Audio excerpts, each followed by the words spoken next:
Hey there, hunting family. Get ready for an episode packed with passion, camaraderie, and a whole lot of outdoor adventure.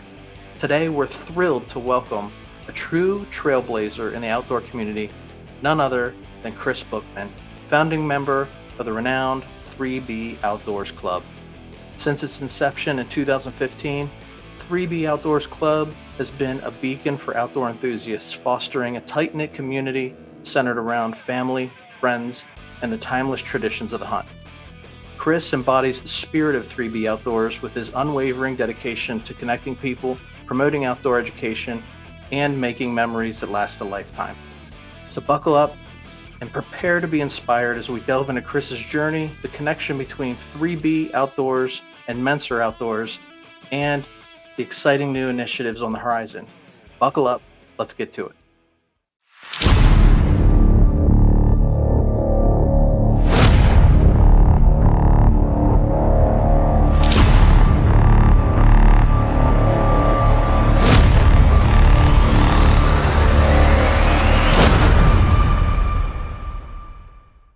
All right, hey everybody, welcome back to Tracks and Tackle. We got a good one for you today.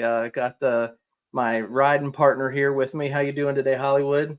We're riding, baby. We're riding. We are riding. It's been a long day of work, and we're doing an evening interview here with a new friend of ours, new friend of the show, and Tracks and Tackle, co-founder of 3B Outdoors. So I want to bring our guest on here to tell you a little bit about 3B Outdoors and what they do. But essentially, uh, with his finger on the pulse of the outdoor world, our guest Kris Buchman, he is not just a hunter, but he's a bit of a master networker.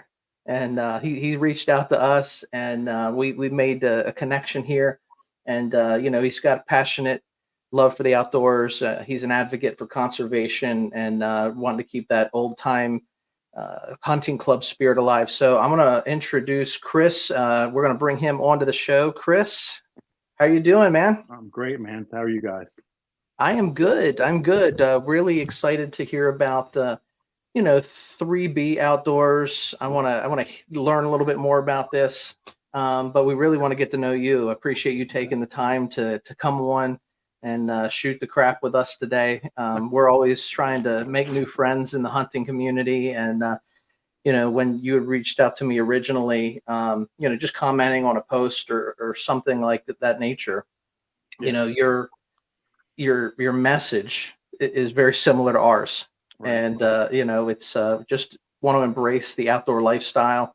And so why don't you just introduce yourself and tell us a little bit about who you are, and then we can get into what 3B Outdoors is and Okay. what you guys are, your message.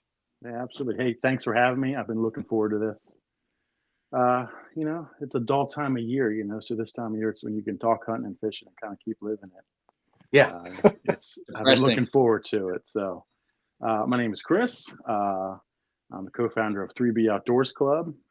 Grew up in Maryland. I now live in Pennsylvania. Across the border, became a Yankee against my will, but I'm here now. So, I was fortunate enough, and I don't like to use the word blessed, but I was blessed enough to grow up with a hunting family like you guys.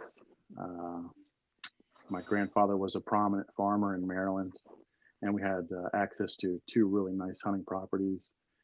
And we just grew up hunting and fishing. And, brothers, if I told you how I grew up without any context of the house I lived in and the way me and my little brother grew up, you would think it was the 1950s.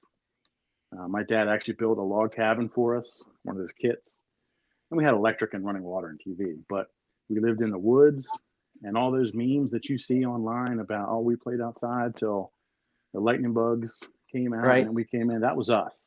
That was me and my brother.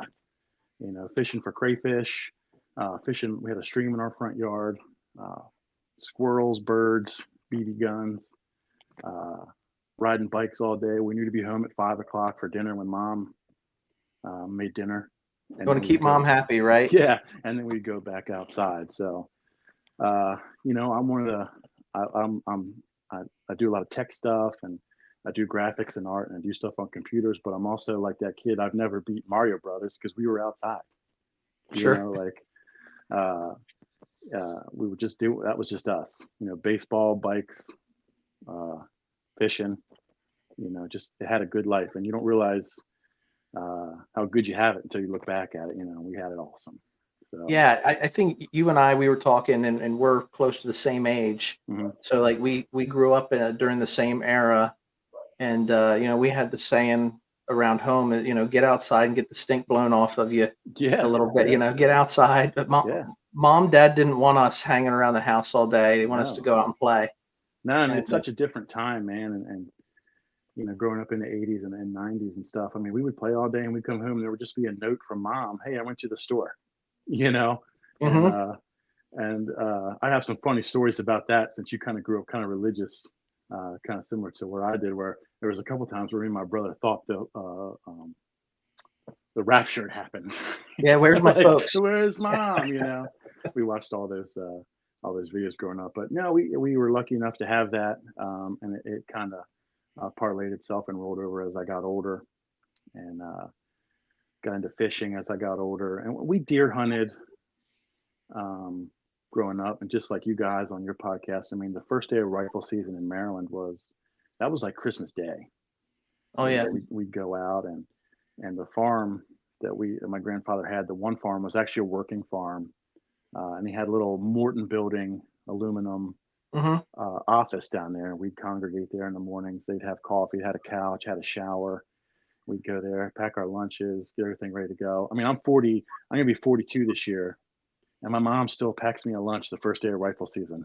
She uses the leftovers from Thanksgiving dinner, and we all get our special ones. I like dark meat a little bit better, and I don't like a ton of mayonnaise, and I like the little Debbie English walnut brownies, but my brother likes Swiss cake rolls, and we got our own little your traditions. Yeah, and it's funny because my dad rolls up. My dad's in his 70s. He rolls up in the truck, and me and my brother are like congregating around him, like he's at like a soup line for homeless people. Like, where's our bags? Stuff like that. So you're speaking our language, Kris. Yeah, because there's not much that's more important when you go out, and Hollywood will tell me, snacks matter. Cream pies, peanut butter crackers. That's normally my go-to. Man, you ain't kidding, dude. And I have a really funny text from one of my nephews. I'm not trying to jump around, sorry, but that's good. About 2 years ago, we were out the first day of rifle season, and I hunt at the top of a very large hill, and I got up in the tree stand, and I'm sitting there. It's not even daylight yet, and I get all settled in, and I felt, as I was walking up to my tree stand, I felt my phone go off, and my nephew was at the bottom of the hill. Far easier walk, not easy to get in there. He'd probably been there 20 minutes, and again, it's dark, and he goes, "Man, these sandwiches Nanny made are awesome." And I'm like, "Bro, we got to at least wait till the sun comes up, But yeah, we got some similar stories, don't we? Yeah. I've been there some day sits, Yeah. You pack 3 sandwiches and it's like 10 o'clock and you're like, I should have packed another. Yeah. But to compound all that, we just grew up with that, hunting and fishing, and we primarily deer hunted when I grew up. Turkeys, where I grew up in the part of Maryland, northern Carroll County, Maryland. If you ever heard of the middle of nowhere, well, I lived in the middle of everything. Where I grew up, and it's not too far from where you guys are from, just on the Maryland side, but Gettysburg is a half hour away. Baltimore's 45 minutes away. DC's not far. Harrisburg's not far. The middle of everything. But where we lived was very country, and at that time there wasn't turkeys in our area. So I get to this day, if I see a turkey, I'm like, oh my God, there's a turkey in the woods, but we didn't have that. So I say all that because we just deer hunted, and a little bit of rabbit hunting and stuff like that. And I've branched off into some other stuff now, but deer hunting was it growing up for us, man. That was Holy Sabbath. Yeah. And that opening day is like, it's not even the opening day, it's the lead up to the opening day, right, like that week leading up to Thanksgiving time. We're eating turkey sandwiches, like you said. At our camp, we had a phrase that we say, a good cameraman brings snacks. So if you want a cameraman, like we started filming hunts, and just enjoying that piece of it. But you better bring some snacks if you're going to cameraman for me. Oh yeah. Gotta contribute, especially if there's not going to be much action. You can at least leave with a full belly. Yeah, sit up there and probably unwrap the loudest wrappers ever invented. Sitting up there trying to get a Star Crunch out of a wrapper when it's 15 degrees outside. So hey, Kris, and from what I've seen on your page, looks like you've gotten really big into migratory bird. Oh man, that has taken my. Has your passion switched from deer to bird more? Oh yeah, that's gotten me by the jibs, if you will. I hear it's an expensive hobby. It can be, and actually, as we get into this conversation, I actually teach through 3B. I know I kind of didn't really talk about 3B too much, but through 3B, I met some people that run a group called YHEC. It's called Youth Hunting Education Challenge. It's actually sponsored by the NRA. Mm-hmm. It's like a mix of Boy Scouts and hunter safety kind of put together, where they teach these kids, teenagers all the way up until, they're like preteens, 10 or 11, all the way up until maybe 16 or 17. And they do competition shooting, muzzleloader shooting, archery. They do like animal identification, from feathers to skulls to paw prints and stuff. But like what I was saying, and maybe how you guys grew up, these kids didn't grow up doing any type of other hunting. So I met these people and they said they teach these kids about waterfowl hunting. And one of the things that we teach is how actually it's compared to golf, how it is expensive and there is things that you can spend a gobstop of money on. But there's also, especially in Maryland, there's so many free options. There's free places to hunt. You don't have to buy 1,000 decoys. You don't have to buy all the best calls. In fact, I rarely call at all.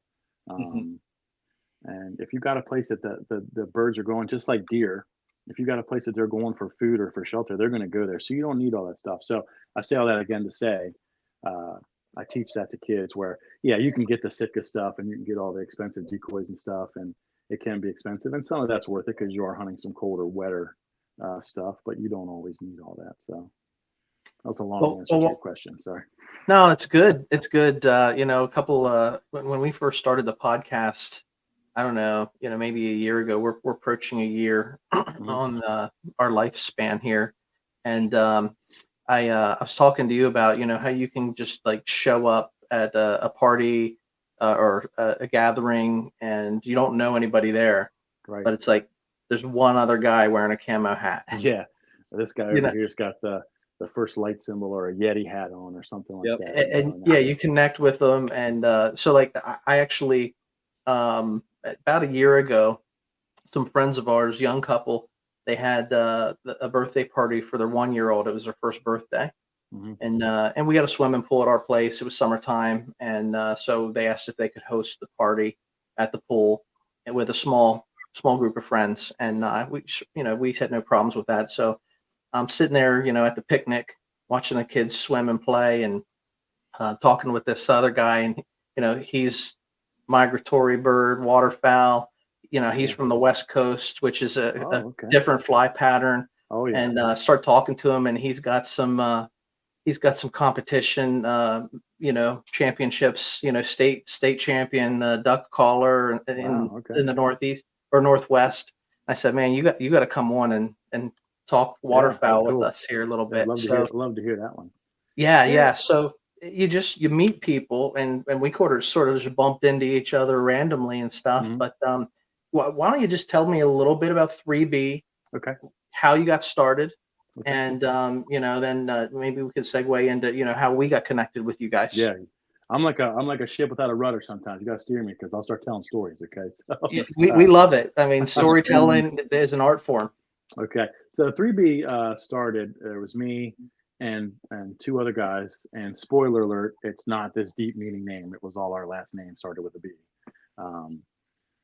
We started it. We all at the time worked in law enforcement. I still do. But my two guys I worked with started, just had the same thing as us, just had a passion for hunting and fishing and just the outdoors, and just got together. And I think it's still a big thing now, but especially in Maryland, I know there was a Facebook page when Facebook first took off called Maryland Bow Hunters. And it was basically, it's still a cool page, but it was like a bragging page of these monster bucks that were killed all over Maryland with bows. And that's when Facebook was kind of hitting its peak, 2010, 11 to 13, 14. It was kind of at its zenith there, where it was kind of getting really big. So I was like, why don't we do something like this just with locally, and we have enough friends that we can do it. And we kind of, that was the first goal of it. And we were actually called like the Old Line Hunting Club or Old Line Stay. I don't even remember. You can find the Facebook page with like the cheap Google fishing rod and rifle, like stuff like that. And then to backtrack a little bit, I was in a death metal band for a long time. And I'm actually, if you think about it, I'm not really like, if you saw me, except for maybe a Yeti hat or some stuff, I'm not the guy you're going to pick out at the party to talk to. The typical redneck. Right. I'm like sleeved out, tattoos. My legs are covered in tattoos. I love all kinds of music, but you play an instrument? Are you a vocal guy? I used to play the drums, but I did the vocals, and you can't really say I was singing, but I mean it was straight thrash and death metal. And we got kind of big, and I don't mean to brag because we just did it for fun, really. But what we did was we had a production company at the time we were in the band, and we had access to two venues that we could book. One of them was a music store, and one of them was an art club. And for that type of music, whether you like it or not, that type of music, it's really, you're playing at bars, you're playing at places that are over 21. So your friends and family and little brother, little sister, whoever, even if you're a young band kid playing that music, you can't get access to these venues. So we said, we have access to these two. Let's start putting shows on, and then we'll use it to double dip. I will say, hey, I'm going to book you guys here with us here at our venues. Why don't you get me a show in West Virginia? Why don't you get me a show in Harrisburg? Why don't you get me a show in DC? And we started this huge thing. It was called the CCEMC, Carroll County Extreme Music Corps. And we traded shows, and we met, lifelong friends. It's very similar to the hunting world. Guys that are into that, it's like bikers or guys that play golf or hunting. That's their life, right? They're common passion. Right. And I'm lifelong. I still talk to a lot of these people. So fast forward a couple years, I had to get a real job and cut my hair, but I started talking with a guy that I worked with, not one of the guys I found it with. And I told you the other night on the phone, I'm not going to say his name because I don't want to give him the satisfaction that he inspired me. Yeah, that's right. But he said, hey man, I would love a place where I could just catch some big farm, fat bass, farm bass, pond bass. Yeah. And I said, okay, well, I actually have that. My grandfather has these farms. Come down to fish anytime you want, buddy. Let's go fishing. And he said, yeah. And just through the course of us talking, he lived up in the hills of Hagerstown, Maryland, kind of going towards Western Maryland, where it kind of gets in the mountains. And he said, man, I got turkeys just all over my yard. And they're just tearing my yard up. He's like, I wish somebody would come kill them. And it was like a cartoon, man. A light bulb goes off in my head. And I'm like, okay. I could do the same thing I did when we were in the band and with this production company. Why don't I start saying, hey, you come bass fish with me, I'll turkey hunt with you. I want to rabbit hunt. This guy's got acres out here. Let's go rabbit hunting. Let's do a deer drive. And that's how the whole 3B started.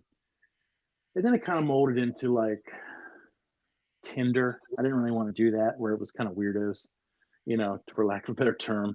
Guys that were just, and I just kind of didn't want that. And then we all were friends anyway. So then it just turned into like everybody that starts, and I'm not knocking anybody, but then we're like, we're going to be the next bone collectors.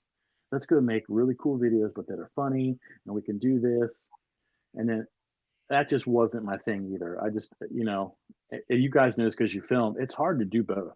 It's hard to focus on putting meat in your freezer or go out there and enjoy maybe your one day off, but then take pictures and then video and do all this stuff. So that kind of went away. And again, I'm not knocking it. If people can do it, great, do your thing. It just wasn't for me. And even in the band and stuff like that, I never wanted it to be a business, even though we got kind of popular at the time. I would get in trouble because I would give our stickers away. I would give our t-shirts away, because everyone that you gave a t-shirt to or a sticker to, they would come to the next show. They would come to the party. They would come do that. And I said, let's just do that, guys. I don't want to sell stuff. I don't want to make it a business. Let's just make stickers.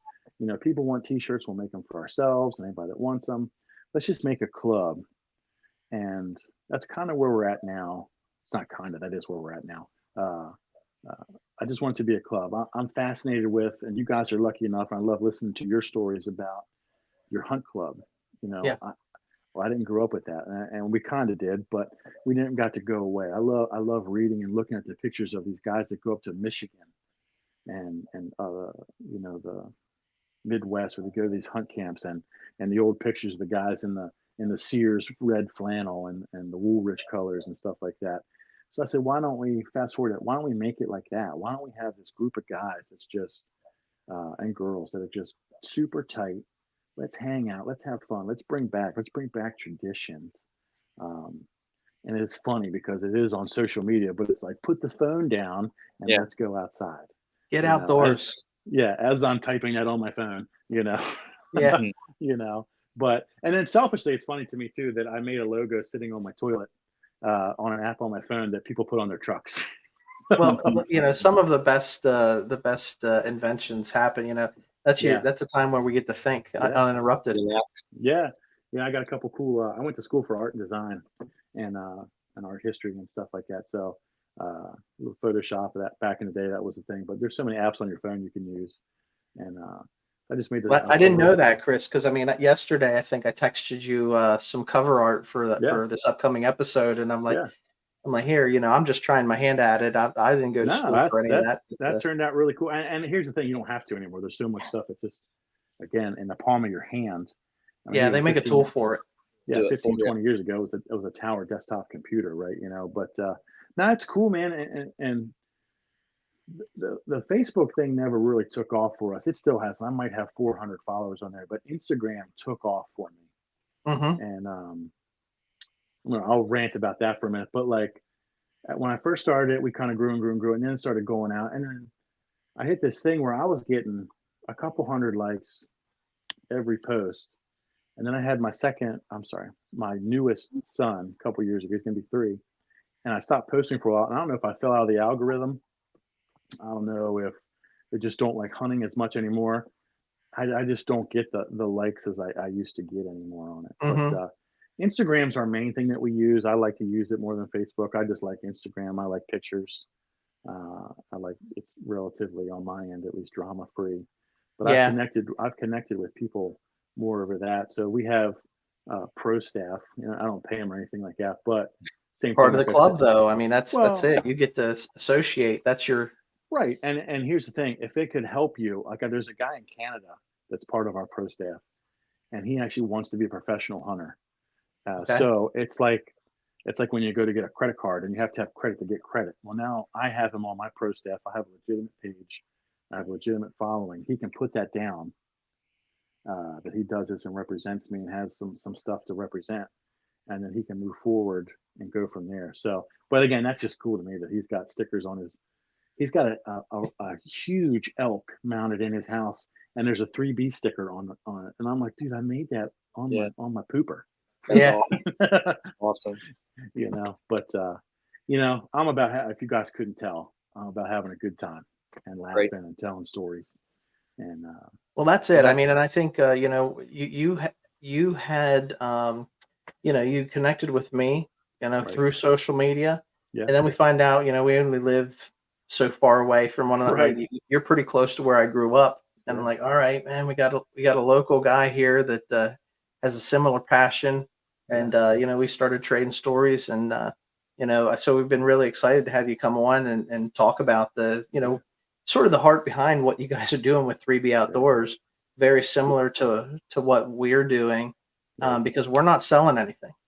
We're just having a good time. We're making memories, and you know, we're on Instagram, Mhm. we're on YouTube, and we're almost trying to, not trying, but we're watching to see, you know, one video will hit one place Right. and take off, and then another video will hit the other place and it'll take off. And I don't know the rhyme or reason to it, and I'm not trying to figure it out. We're just having a good time, and it's an excuse for us to get together and hang out. That's the So best, that's the big thing, because we're making memories. right. I can't figure out either. I posted a video of my son like slow-mo casting a fishing rod with some algae on it. I put some metal music to it, and I got like 8,000 views. And Yeah, I got it's like the simplest thing. And I got these awesome videos that I think's awesome of like the duck dog bringing this duck back through the fog. And I mean, it's like this epic thing. And I might get like 200. Or I made my brother-in-law is a welder, and he made us like this treble hook too. We hunt on this one stream river where we can throw it and get our decoys back. I just did a slow motion video, and I put some Hatebreed music behind it, and I got like 10,000 views on it. I'm like, what? Like, that's just my front yard, just me being a giant kid, you know.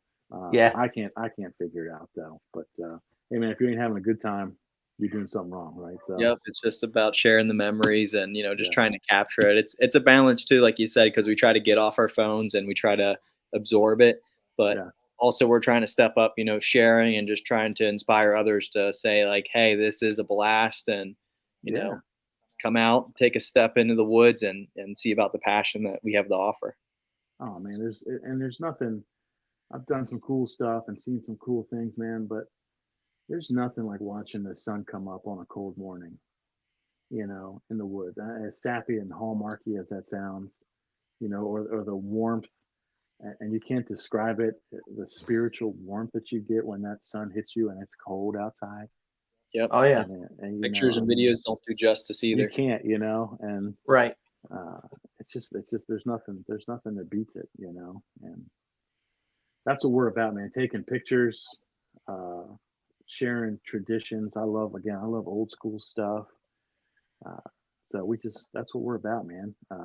My grandfather in the farm I told you guys about, he had like one of those plywood, like press wood doors. You could probably put your finger through it if you push hard enough. But he had from floor to ceiling was Polaroids of us with deer and him with deer. And that's just cool, man. My wife actually for Christmas got me a Polaroid camera, and I've been taking pictures and stuff with it. Well, I mean, that's sort of what connected me to your story when we started talking was trying to keep that old school feeling alive, even in this day and age where everything is social media and digitized and things like that. I know whenever we started, whenever I was 12 years old to 14 years old, going out and getting some of my first harvests. My older brother, he was the one that would try to document it, and back then we didn't always document our harvests as far as a photograph goes, but we tried to, even if it was after the fact when we got it back home, it's on the tailgate, we're trying to take a picture because he was trying to document and capture that, and now here we are, fast forward, 30 years later, and I'm recording everybody on the phone. I'm out in the woods, but I'm taking pictures and I'm catching video, and I'll edit it down and do something with it or whatever. But we're just documenting our hunt a different way. But the main point is always still the main point. Like we want to enjoy being outdoors. Probably one of my favorite times of day is, like you said, that morning time where you're hearing the forest come alive. Oh, and then evening when it's the birds are beginning to roost and settle down. I think I like morning a little bit better than evening, but often when you hunt deer, it's a little bit warmer in the evening than it is first thing in the morning, depending on where you're at, location wise, things of that nature. You're not freezing yet, and it's funny because I'm all about that. I have the extra storage for my phone. I have like 12,000 pictures on my phone because I have kids, but hunting pictures, and my brother, who's a hardcore hunter, is the opposite. I gotta be like, chick, did you get anything? Did you take any pictures? And he'll be like, hold on, and he'll go put his coat back on or something like that, and he'll go outside. Let me stage a photo op here. Yeah, and it's actually funny because he, not this past hunting season, but the season before, he killed a just hammer buck. And Maryland has an early muzzleloader season. I'm not sure if Pennsylvania does in October when the rut's really going on in Maryland, and he killed. I mean, it looks like something from a magazine. Just this deer, and the picture he sends me, he's in like a dirty wife beater and like messed up shorts, and I'm like, this is the picture. Like I would take a picture to hang on the walls, or like so my kids could have one day. I'm like, this is the one you chose, bro. Look of a lifetime. Right. But Yeah, man. I don't know. I meant to ask you guys this. Growing up in Pennsylvania, because I didn't grow up here, and I don't really deer hunt up here now. When you were kids, did they have check stations up here where you had to take the deer when you killed it, or was it all through the phone or mail and stuff? Yeah, no, it wasn't growing up. I mean, we didn't really have to check deer until till like CWD became a Yeah. thing, Okay. and then they started to like break off certain sections of the state where Okay. you can't transport the deer from anything with the spine or the head, Okay. from one part of the state or across state lines, and that's become a thing. Yeah. um, in the recent years, but like, growing up, it was mail in your tag, call in your tag, Okay. and that's certainly how we handled things. Yeah. Growing up for us, it was really cool because they had check stations. So you'd have to get your deer, and what most people would do is they would check it in on the way home. But my Hmm. dad would always come home and get us first if we didn't go with him as little kids. And you're piling in the truck, and he had one of the late '80s, early '90s box F-250 Ford trucks. Everybody wishes they had now. And Yeah. we drive around and show people. And I mean, my dad killed deer all the time, and it wasn't like it was a rare thing. But we would drive to my grandmother's house, then we'd go to my other grandmother's house, then this guy's house. Then you go to the check station. There's your cousins, or there's this guy. And who got the biggest buck? Or, Dad was sure he got the biggest one, and my brother Josh thought he got the biggest one. But sure enough, there's going to be a way bigger one there, and there's always going to be a way smaller one there. So that was Hmm. something really cool. And Maryland did away with that, but it was always this really cool thing that, as a kid, I guess maybe subtly inspired me to bring the club kind of thing back. Because people would be there drinking coffee. I don't want to say tailgating, It's the but it's like, proverbial water cooler, where well, everybody's yeah, that's swapping what it was. stories. And Yeah, and the one place that was down there where I grew up was actually a taxidermist too. So you could also go in there, and not only were people checking deer and they were weighing deer hanging up on the scales, but you could see the mounts, or you could see different things. And it was just cool. It was just this really cool. And if you were a little kid, these guys would shake your hand if you killed a deer. They'd see the blood on your face. It was just mm, this cool, I'm one of the guys now. I yeah, don't even know this guy, and he's, yeah, fist bumping me or shaking my hand, hurting my hand. He shook my hand so hard it hurt, and and stuff like that. But you were the cool guy then, So yeah, it's like a uh, mutual respect of amongst outdoorsmen, yeah, and so we celebrate one another's successes. right, I mean, we still have that, like I said, with CWD, things are different up here.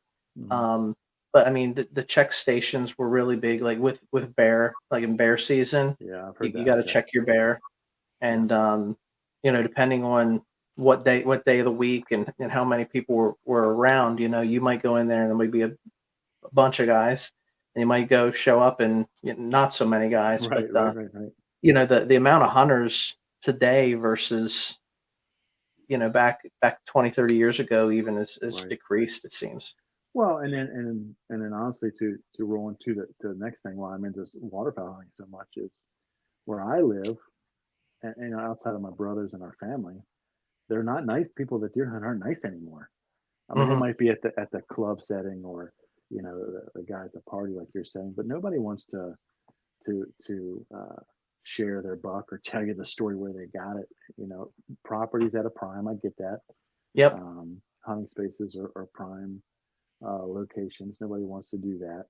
So they don't. It's like this weird area, and everyone's judgy. And I think I talked to you a little bit last night about on the phone, just real quickly. But like, certain people now are into the aging and scoring deer. And if you're about that again, that's your thing. Do it, bro. That ain't me. That ain't me. I'm shooting the first thing I see usually, unless it has spots. And if I don't have a lot of meat in the freezer, uh, you know, I'm shooting that one too sometimes.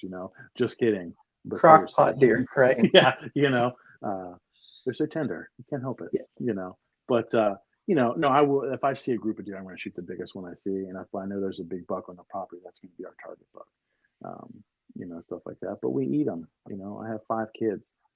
Love to feed. My wife and kids all love it. Yeah, my son just turned 14. He loves to cook. He's going to go to culinary school, and he made a venison roast tonight for us. And spaghetti and tacos and all that stuff. So we eat them and stuff like that. So again, I'm not judging anybody. I never judge anybody that Sure. wants to do that. But I say all that to say there's so much of that and judgmental stuff going around. that people don't want to share. They don't want to talk about their deer anymore, either for fear of that or uh, they've grown this deer. And this is just my opinion. They've grown this deer so much that it's basically a cow that they had on the farm. Mm-hmm. They came to this feeder. They've named it. They've been watching this deer for uh, 4 or 5 years. I don't want to say it's tame because it's not, but to me, that's not my thing. If you want to do it, all tides make all the boats rise. Do your thing. But what drew me to waterfowl hunting was the opposite. That was the camaraderie. The people that were like, "Come hunt with us. We're killing ducks over here. Come out with us." And just the brotherhood of that. And I don't know if you can tell from me talking right now, you don't have to be quiet. You can sit there and laugh with your brothers or laugh with your boys, and you see the ducks and you get quiet and you don't move, but you're eating Well, snacks, I mean, that's just like it. I mean, I was talking to a friend earlier today, and we were talking about turkeys, and turkey hunting versus deer hunting in the fall. And like with a deer, you don't know if there's another deer in the next hull over, but when you hear that gobble, I mean, you can get excited, and birds will do that. Birds are, you get that audio. You can sit and in the blind and you can, shoot the breeze and have a good time. But when you hear activity or you see them, I mean, you stop, you get still, and it's time to play. Yeah. Right. Yeah, and it's just kind of going back to some stuff earlier. Duck hunting is, it's easy to take a kid fishing because you can go to Walmart and get fishing stuff, and you can go to any local pond and go. And duck hunting is a similar thing to me because it's so easy to sit in a blind with a kid that maybe can't sit still. But once they get outside and you say, "Hey, look up, here's the ducks," I mean, they're into it then, and you can take your kids, you can take your young kids, sit in the blind, and we'll take little buddy propane heaters with us. We'll take uh, stuff like that to keep warm and stuff like that. And I have 3 sons, uh, 2 that are teenagers, and they're just into it, man. They're just into it, and it's just the social aspect of that, and being able to laugh and have a good time, and that's what you almost look forward to more than killing the duck is just laughing and cutting up, So I think it's awesome. You see these videos of people that have their decked out bunkers and they're making breakfast sandwiches for everybody. And like you said, they're all talking. But Kris, you touched on it a little bit here of tradition and how it impacted you, growing up as a young adult. But what are you doing for your kids to pass that down and instill passion and maybe even future traditions down the road? So we go every year, me and a couple buddies, friends, probably maybe like you guys have, that are not blood relatives. My brother does go with me, my little brother. But I have 2 guys that one that I work with and one of the co-founders that I started 3B with. We go into Assateague, Maryland, Eastern Shore, and we do a duck hunt every November.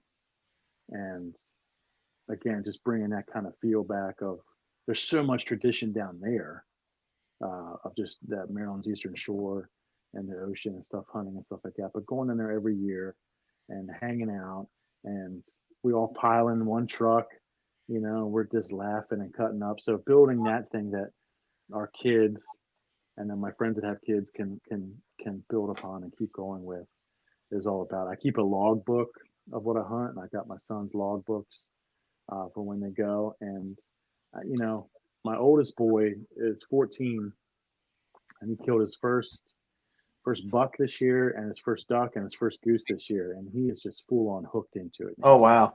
That's all it takes. A little action. Yeah, I mean, he's just into it, but he's also like, I think he likes going to Wawa or Popeyes or Chick-fil-A and getting milkshakes at night because it's just the guys.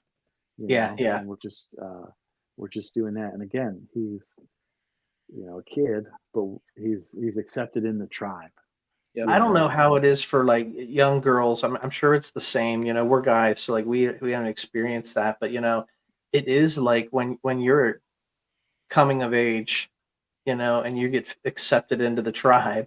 It's a really big deal to be included, and even if you don't have a whole lot to say in those conversations, as the old timers are talking around the table or the tailgate, you're part of it and you're feeling included. Yeah.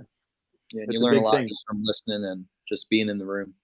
Well, it's funny because again, we all ride in the same truck, and not this past year, but the year before, we were coming back from down there, and that's always the worst part. Whether you're going to the beach or whether the The going somewhere drive. just feels like it takes forever, you know.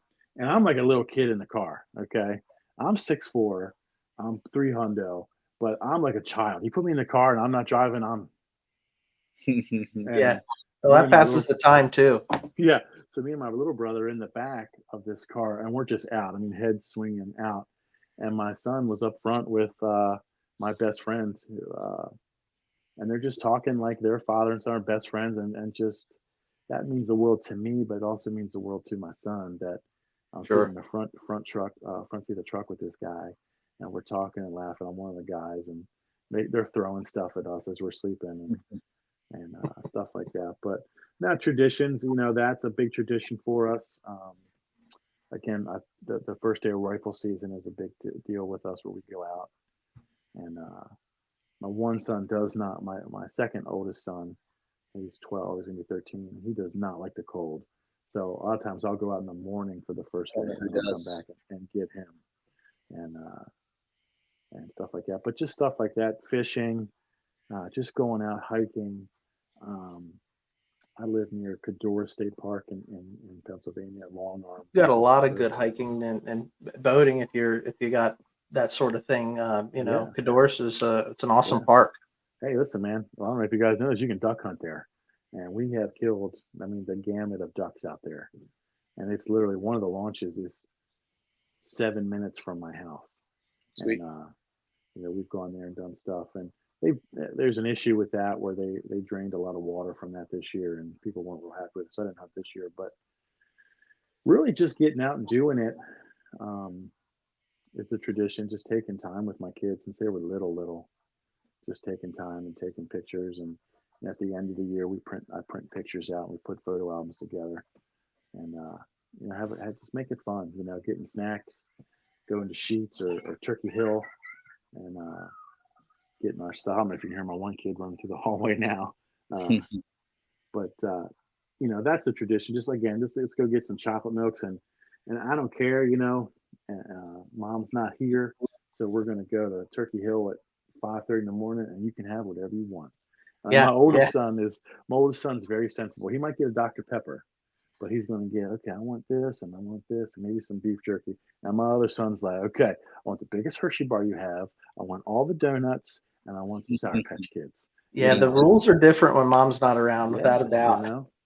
yeah. So, that's the biggest thing for me is just getting them out there and sharing that, just making memories.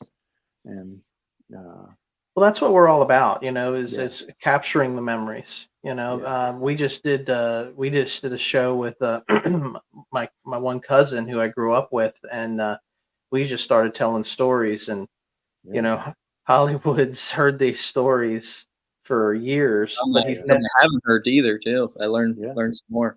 Yeah, you got some of the details that we conveniently leave out when we're telling these legendary tales. yeah, yeah, Because I tell my side and he tells his side. So, but it's yeah, it's cool to reminisce and relive those memories. yeah, But I don't know. I got an appreciation for that. So like when we met, you had reached out, and I thought, man, this guy's they're on to something that's very similar to what we want to do, and it's really just it's inspire yeah. and Cool. I spread the appreciate that. message of getting outdoors. Yeah, So that's the piece, and I feel like you were sharing with your band and stuff. You talked about networking different guys together. You've already like told Kris sent me text. He's like, "Hey, check this guy out on Instagram. He's a really good yeah, dude." You're all about connecting people. right. Being a bridge builder, and that's an art form in itself as well. Because there are a lot of guys out there that just they don't, they just keep to themselves. Yeah, and I mean that means a lot that you say that. I appreciate that. And if I can have, whether it's music or whether it's pizza or whether it's deer or duck hunting, you guys have all had this experience. Why wouldn't you want to share that with somebody? Why wouldn't you tell somebody, hey, bro, that's the best pizza in Pennsylvania right there. Right. That's the best cheesesteak you're going to have. To me, it's the same mindset. Hey, I have a blast, no pun intended, wasting geese. we're going to eat some donuts and we're going to laugh and we're going to shoot things. Dude, you should come with us. Yeah. Like it's fun. And then if I can hook you up with this guy who did this, I told you about Mike from Mountain Marsh, great friend. Right. Martin, I sent you the taxidermy guy he's my boss. He's my supervisor at work. But he also is like our taxidermist and like kind of duck hunt guy that got us into it. Just good guys. And that's what's inspired me to do all this, to backtrack a little bit when you said like, what got me into the club and the traditions and stuff, we were rabbit hunting one day with that friend. His name's Garrett Martin, and the taxidermy thing I was just talking about. And we were rabbit hunting and just having a good time. And I said, hey, buddy, we're going to do a pheasant hunt at one of those game farms. Would you want to go? And he said, yeah, how much does that cost? And I said, well, it's about $200 a gun, but it's a lot of fun, pretty good success rate. And he said, bro, you own property. I Mm-hmm. raise pheasants. I got a dog. Let's do it here. You give me $200, I'll bring them out for your whole group. So we started doing that, and we have an annual pheasant hunt that we do every year. But just that openness that, hey, let's do it. Let's bring it out. Come duck hunting with me. Come rabbit hunting with me. Let's just do it. That openness to share. And that's kind of what I was getting at about where deer hunting has turned, where it's almost like a closed door. You have like a secret society speakeasy. Yeah, If you yeah. don't know I mean, somebody. I'm not. I'm pretty tight-lipped on where my deer stand Right. is, and that sort of And that stuff and too. that's fair. That's fair, and stuff like that. But that's such inspired me because I wouldn't have gotten into this stuff. And I remember literally shooting the first duck that I shot the right way because as kids we always took pot shots at them on ponds and Yep. flying over maybe rabbit hunting and stuff. But like legitimately duck hunting, I remember the first duck I shot and it lit a thing in me, and I said, man, this is what my life needs. It's not what my wife thinks my life needs, or like what my wallet needs, But my wife is awesome. She's all about it, me taking the kids out and letting me fill my whole basement up with ducks. That Well, I mean, I've done a little bit of I think I shared with you a little bit of waterfowl hunting, yeah, but we didn't grow up doing that. So yeah, I've gone on some business trips and been invited to some really really good duck hunting spots, yeah, and but growing up as a hunter, it was like shooting fish in a barrel, as they say. I mean, there was yeah. just so many coming through Right. the fly pattern, but Especially where you said you went down there. I mean, that's like the Disney World yeah, I mean, you're duck right hunting. time of year, right fly pattern, and Yeah, watching these guys, world class callers, watching yeah, the dogs work. yeah, Um, when those birds begin to cup their wings and come into land, it's a different yeah, excitement or a different thrill, yeah, But we never got into it around here, yeah. So I'm gonna get you guys into it. I'm yeah, gonna I get mean, you I'm into it. interested because all you need sometimes is that buddy to say, Right. "Hey, come on, Yeah. let's go Listen, pheasant hunting," I'll or text you. Yeah. we're gonna go trout fishing, or whatever the thing Right. is. If Right. you got somebody to do it with, then you can make a memory. Right. Yep. And that's where I'm at. Lee, that founded 3B with me. That's what he did. Let's go goose hunting, and let's do it down here. And then why we go to Assateague is he grew up down there. His family's down there, so we started doing that. And that's all it takes. So if I can do that, if I can be that bridge to bring you in and share something that I love so much, that I can do it. And this is where I'm going to sound like my dad, the preacher, right now. Okay, so if there's one thing I want you guys or your listeners to get out of this whole thing, it's this right here. And I think you, Mr. Hollywood Horse, said this term earlier. Uh, Passion. If you Yeah. can share your passion with somebody, you can change their whole life. And I'm gonna tell you a story right now. About 15 years ago, my wife is the oldest in her family. Her brother is 14, 15 years younger than her. But he was a kid. Probably same age as my boys now. We're riding around in the car. And I love music. I love classical music. I love metal. I love old country music. I just love music. And I had a soundtrack to a movie on, Pirates of the Caribbean, probably, which is the best soundtrack to any movie ever made. Um, the second or third one, if I look it up, change your life. But we were listening to it in the car, and me sharing that with him inspired him to go to school, and he does that now as his job. He does film scores, and he's done stuff that's on Netflix. He's done stuff Wow. that's on Amazon, Tubi. That's not a plug for him, but I'm just Sure. saying something so little as, hey, just check this out. You can share your passion with somebody.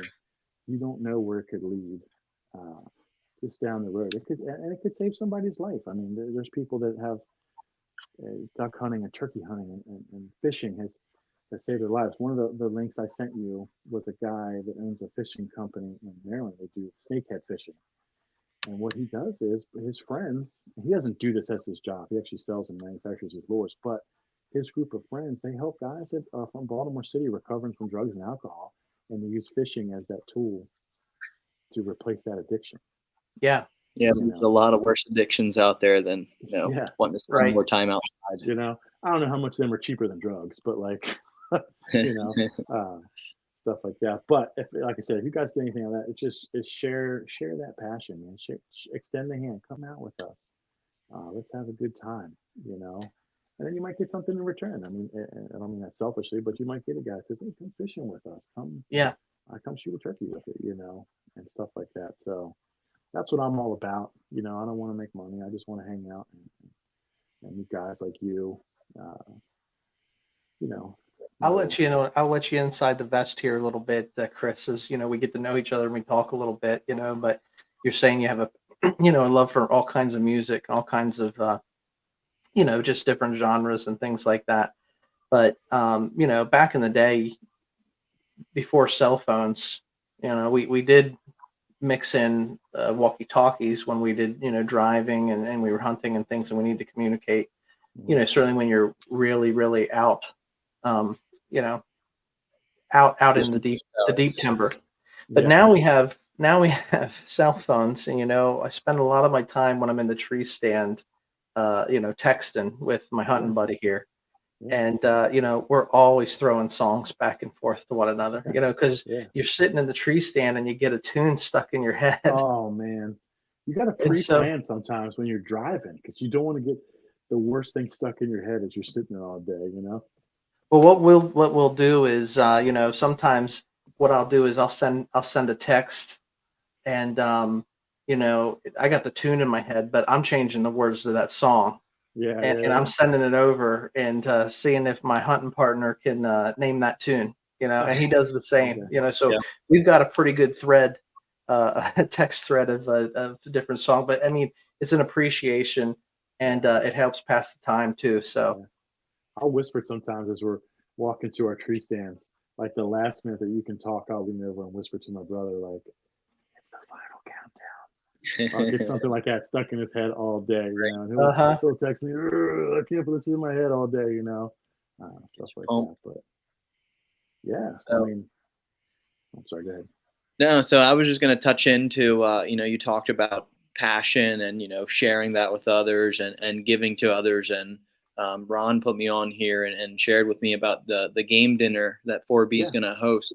And I just think that attests to, what you guys represent and what you represent as, the human that you are. But if you just want to talk to our listeners about that a little bit and just share some details and promote it. Yeah, so this is our second one. It's going to be Sunday, April 14th at 5:30. Again, my dad's a preacher. He has a small church in Hanover, Pennsylvania. It's the second one we're doing. We did one last year. It was really good. About 75, 80 people came out to it. Totally free. Lots of game and typical stuff you'd expect from that. Some not so typical stuff like that. I think we had some roast beaver there last year, which is exquisite. I'm not even being funny. If you ever there's not much. I mean, the beaver tail, man. Yeah, it was good. But we also make hot dogs and stuff like that. So again, Sunday, April 14th, 5:30. We're doing our second one. Again, it's free. Come on out. We're doing this one like kind of cookout style. It's going to be indoors, but just burgers, dogs, sloppy joes, all kinds of salads and stuff like that. All kinds of desserts. And come on out, man. Meet some people, hang out, and we do a bunch of giveaways and stuff like that. And I know a lot of people do game dinners this time of year, and a lot of churches do that stuff like that. And ours is really no different than anybody else's, except I'm probably the coolest guy in the world. So, Sure. no, I'm just kidding. But Well, seriously, the purpose really is to gather those yeah, like-minded, no, it's yeah, give us a reason to hang out. yeah. Be I that had a bridge. guy last year. I had a guy last year that came that brought a whole bushel of oysters.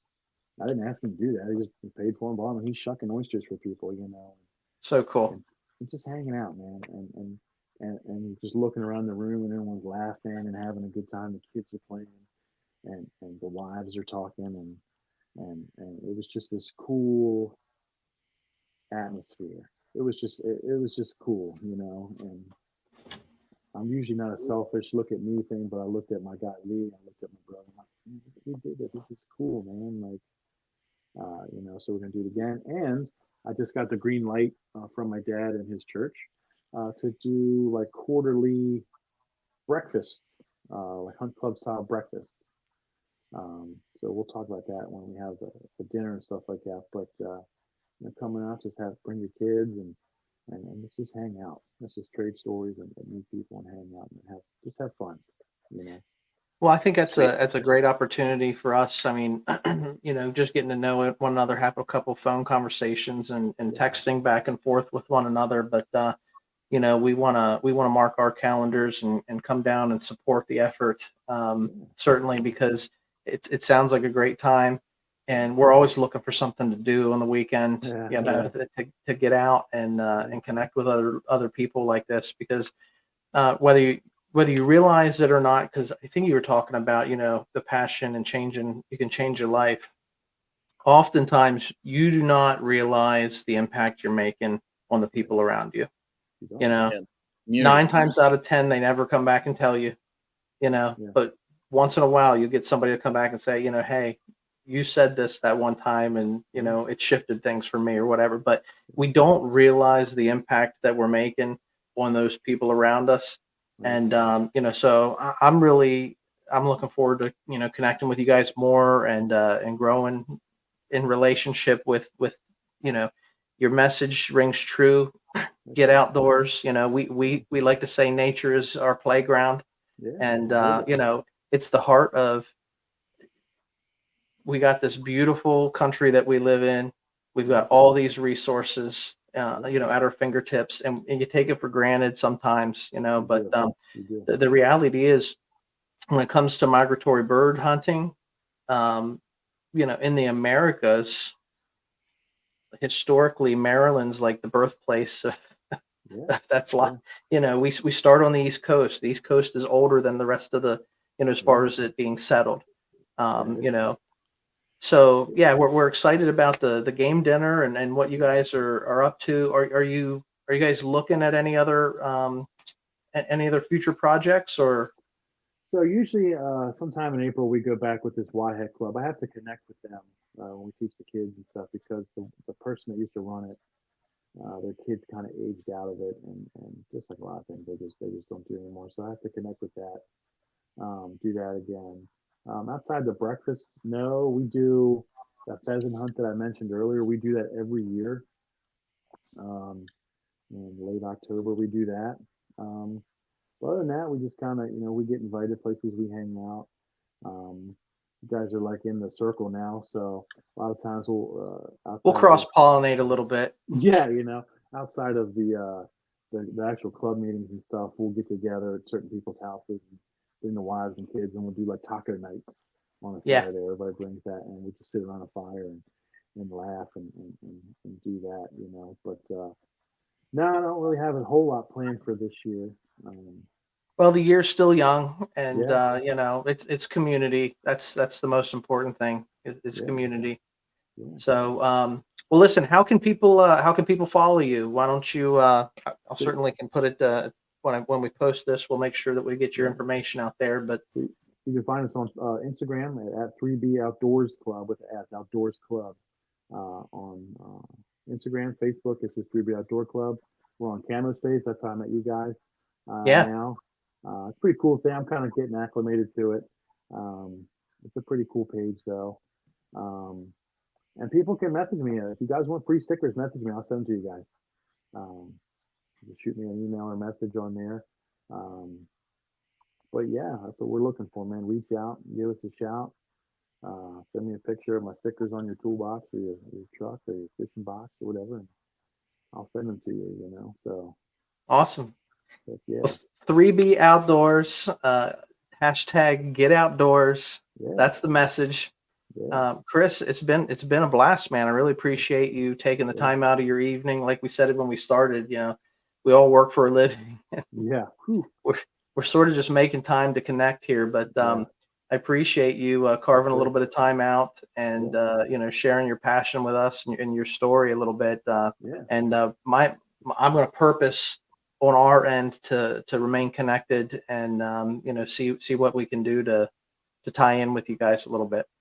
Awesome, man. I look forward to it. Thanks for having me, man. I really appreciate it. All right. Anything lasting words from you, Hollywood? That was just good to just kind of sit here. You guys are the next generation. I guess, I don't know, not next generation, but the prior generation. You're not up there with the old farts. With my line of work, I got told you're not old till you're 80. So you guys are doing pretty good so far. But just sit here and just realize how similar you guys are, and like-minded, and how many other people out there are the same way too. But we just don't take the time to converse and just connect. So it's just awesome to have the opportunity to sit here with Kris and just shoot the breeze a little bit. And we'll be hanging out here before long. I know my calendar's marked for April. Yeah. Listen, when you guys show up, I want a cool nickname. Think of that.